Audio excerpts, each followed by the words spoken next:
After patiently waiting decades to ascend the throne, King Charles stunned the world by announcing his abdication.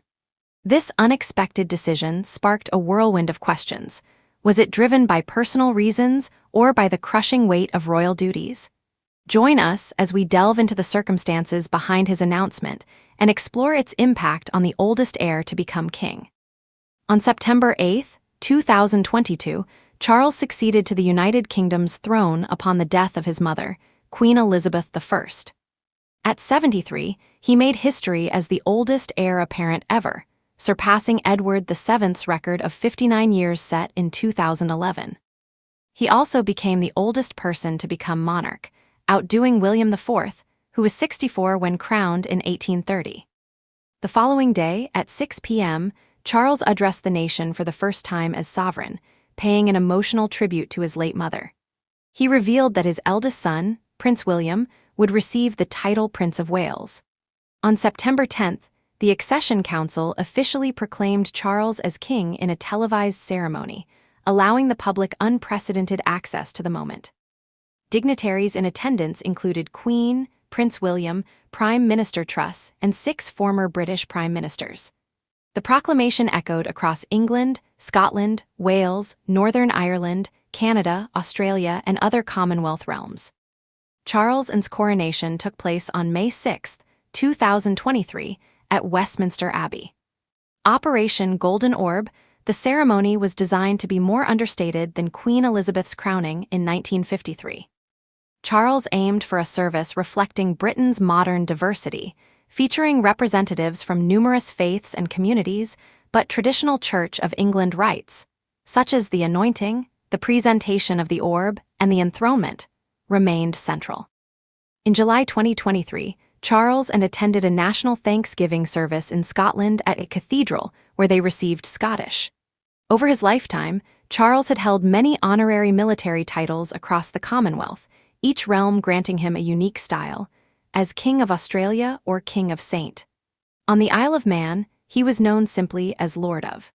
He also retained the title Defender of the Faith, reflecting his role as Supreme Governor of the Church of England.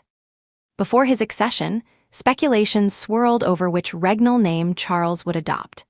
Many expected him to honor his grandfather by choosing George VII to distance himself from the controversial legacies of previous Charleses. Yet after Elizabeth's death, it was confirmed that he would reign as Charles III.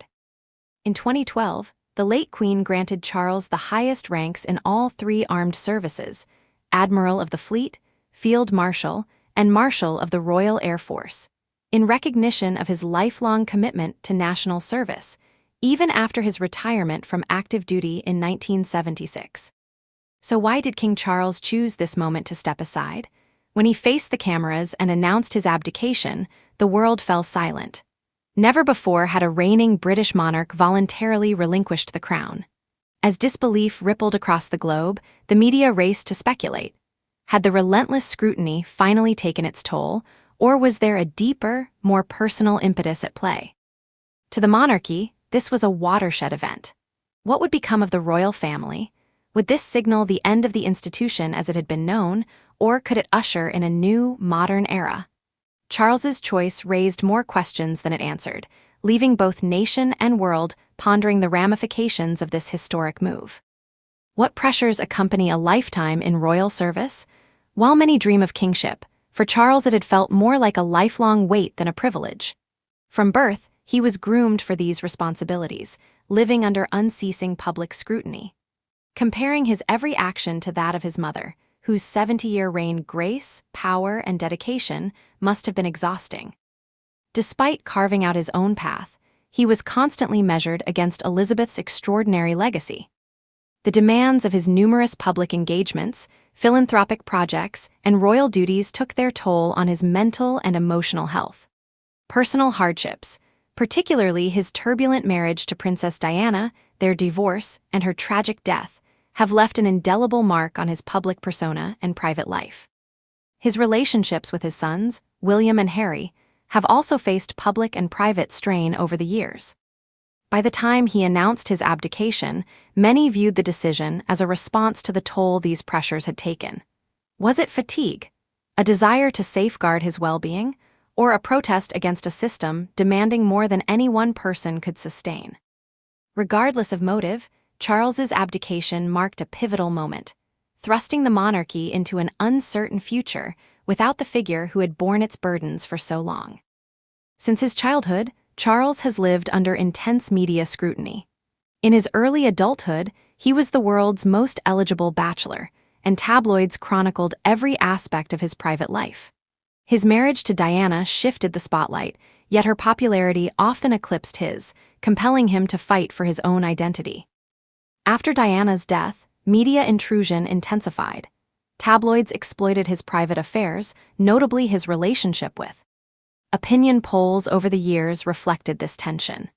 In 2018, nearly half of Britons believed Charles should transfer the crown to William.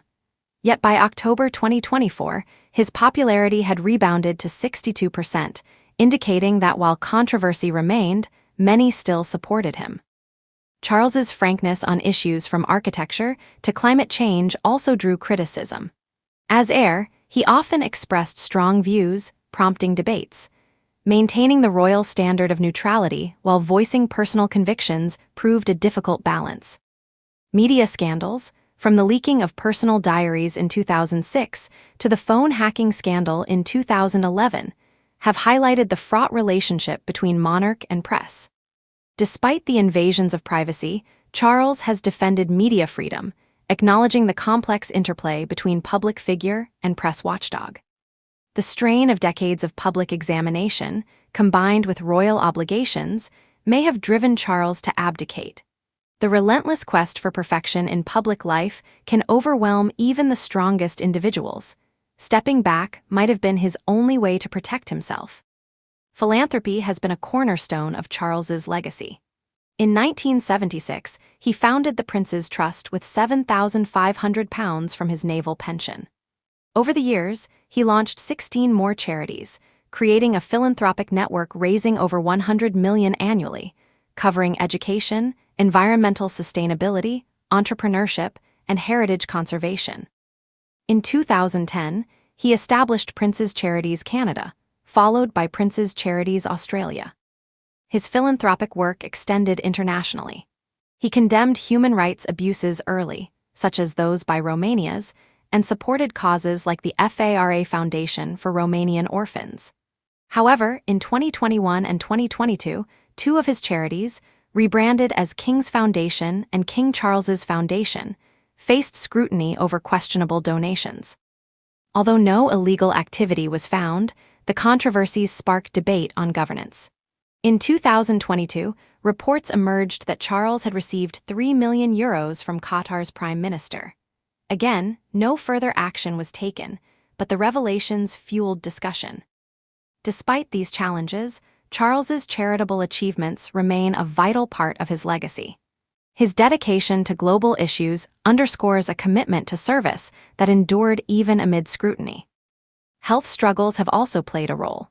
Over the years, Charles underwent surgeries for knee issues, a hernia, and the removal of a benign nasal tumor. In January 2024, he had surgery for an enlarged prostate at the London clinic, and during treatment, a non-prostate cancer was detected. Though he resumed duties by Easter, the ordeal underscored how royal demands can exacerbate health issues. His strict daily routine, skipping lunch, relying on tea and a late dinner, reflects a lifestyle that may not support the rigorous demands of kingship. Acknowledging his physical limits by abdicating might represent self-preservation rather than weakness. How did the public react?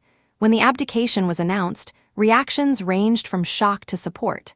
Critics decried it as betrayal of duty, fearing it undermined centuries of tradition. Others applauded his self-awareness, viewing it as a progressive step, paving the way for younger leadership. Internationally, monarchists saw it as a test of royal resilience, while traditionalists in other realms worried about stability. Ultimately, Charles's abdication forced a global reassessment of monarchy's role in modern society. Was it an end or a new beginning? Only time will tell how this act reshapes perceptions of royalty. What impact did it have on the royal family? Prince William, trained for kingship, suddenly found himself thrust into his father's shoes. Balancing family life with the crown's demands became his immediate reality. Prince Harry, already distanced from royal duties, may have experienced mixed feelings, seeing both liberty and loss in Charles's choice. For other royals, the abdication raised concerns about loyalty and cohesion. Would William unite the family or deepen existing rifts? Charles's decision tested the institution's resilience amid public scrutiny and private discord. The end of Charles's short reign marked both a close and a commencement. A visionary who championed climate action and inclusion, he strove to modernize the monarchy, yet blending innovation with entrenched tradition proved formidable. Historians debate whether his abdication was foresight or misjudgment, but its historical significance is undisputed.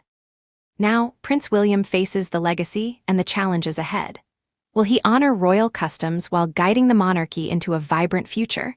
Can he bridge generational divides and answer society's call for relevance? As this pivotal moment unfolds, the world watches. Will a new era dawn, or will the crown's luster dim? How do you think William will navigate this transition? Is he ready for the crown's burden? Share your thoughts.